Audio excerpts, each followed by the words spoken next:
One summer in July, antique matchmaker De Niro headed to Sicily. A mysterious man was waiting for De Niro in a small cafe in a dark alley in Sicily.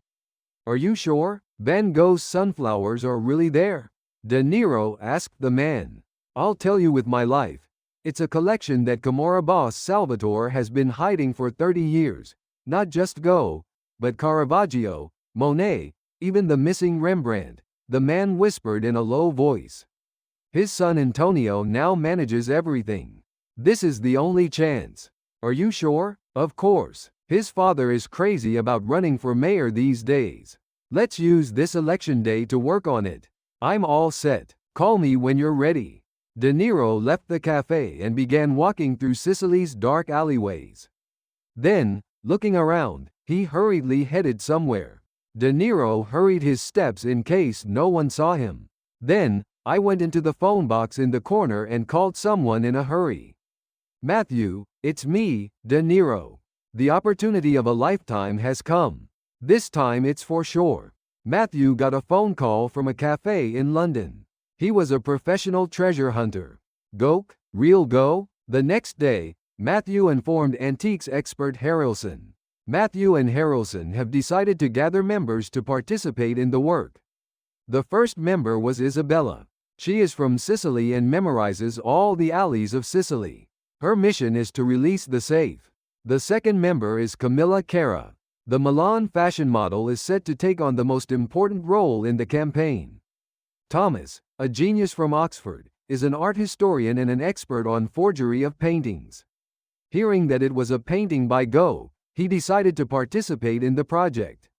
Nikolai, a former FBI agent, decided to participate in the work as an expert in hacking security systems.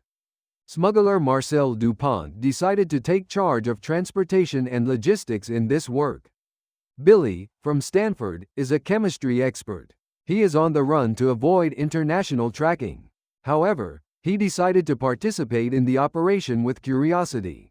A week later, the team members arrived in Sicily one by one. The team members began to move as they had been informed beforehand. Isabella led the team to the safe house. "This is our base. Never open the windows. Everything is visible from this neighborhood."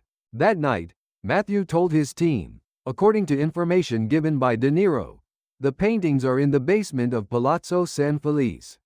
It's a 16th century building, but the basement is connected by a Roman catacombs. Matthew and his team members made a thorough plan by looking at the underground floor plan and the blueprint of the building. That night, Thornton looked at Cara and asked anxiously, "Wouldn't it be dangerous?" "You just have to deposit the money as you promised. There's nothing you can do about it. To make a living." Thus, the team members went back to their roles. In this operation, Cara has the trust of Antonio to dig up information about Palazzo. It's to find out where Gogh's painting is. Cara looked for a place where Antonio was well known beforehand. Cara decided to wait for Antonio at the Sicilian luxury hotel bar. Wearing a black dress, she was looking out the window drinking champagne alone. A few days later, Antonio entered the bar. As soon as he entered the bar, he saw Cara. "Are you alone?" Antonio approached. Cara slowly turned her head. "Sometimes I feel more comfortable alone."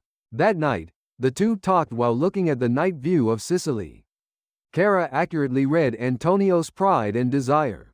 He wanted to escape his father's shadow and build his own empire. Cara and Antonio met several times in a week. Antonio fell in love with sweet Cara. That's how Cara became Antonio's lover. Cara always stuck with him where he went. Cara started to like the kind Antonio. Meanwhile, Mafia member Vinto was watching Salvatore's son Antonio and increasingly friendly Cara. This is because the image of Cara with Antony showed a different image of Cara that he has seen so far. In fact, Cara was being monitored by Vinto because of the money her father had left behind. One evening, Antonio invited Cara to Palazzo San Felice. Then, that evening Cara found out in her bed that the paintings were in the basement of the building. Mafia Salvatore, meanwhile, was busy preparing for the election. "Are you ready?" he asked his secretary, John Pesci. "Of course, I'm ready." Salvatore said then. Okay. If it goes well this time, I won't let you down. You've suffered for me, Salvatore said with a smile. Salvatore's nemesis Angelo called his subordinate Vito. Salvatore is running for mayor. We have to stop him. What happened to Cara? It's going well. Don't worry, Vito said. The next day, Vito called Cara. What are you doing these days? I haven't heard from you. Vito whispered in Cara's ear. Listen. Don't talk nonsense. Don't forget your life is your father's replacement. Finally, it was election day.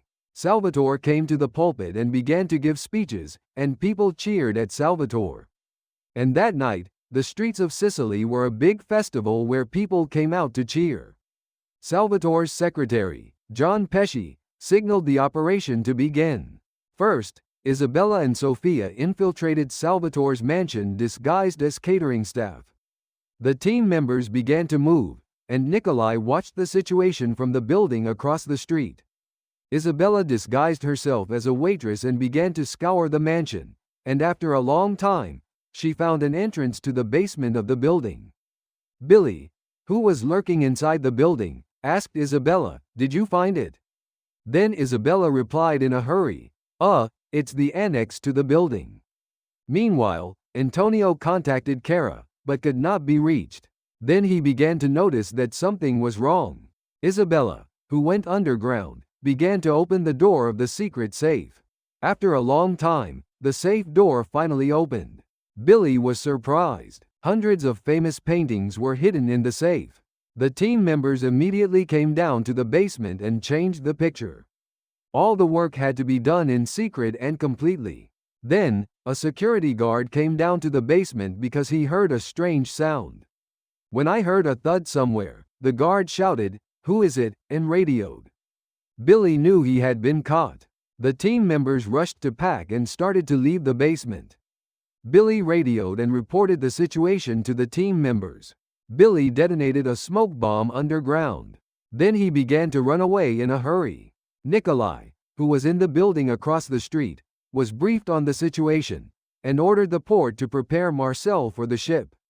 The team members rushed out of the mansion and began to flee to the port of Sicily, where Marcel was located.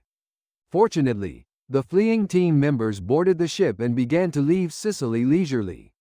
In the distance, the Sicilian port's lights shone.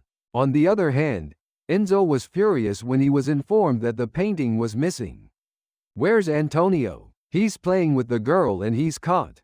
Antonio searched for Cara and threatened her. "Tell me the truth. Who are you?"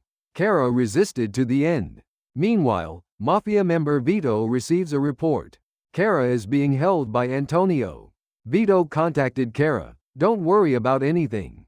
Upon receiving a call, Cara confirmed her feelings for Vito. In fact, Cara said she loved Vito a lot. Meanwhile, Matthew smiled at the news that he had found a stolen Van Gogh painting in a motel. Then, Mehdi saw Gogh's sunflower painting that he stole that night.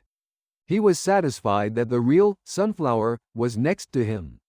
A few days later, De Niro called Matthew. "It's me, Matthew. I'm at the port of Sicily. I won't be able to contact you for a few years. I know that. If we have a chance, let's work together again next time." "Okay, this one was really successful. I'll get back to you next time."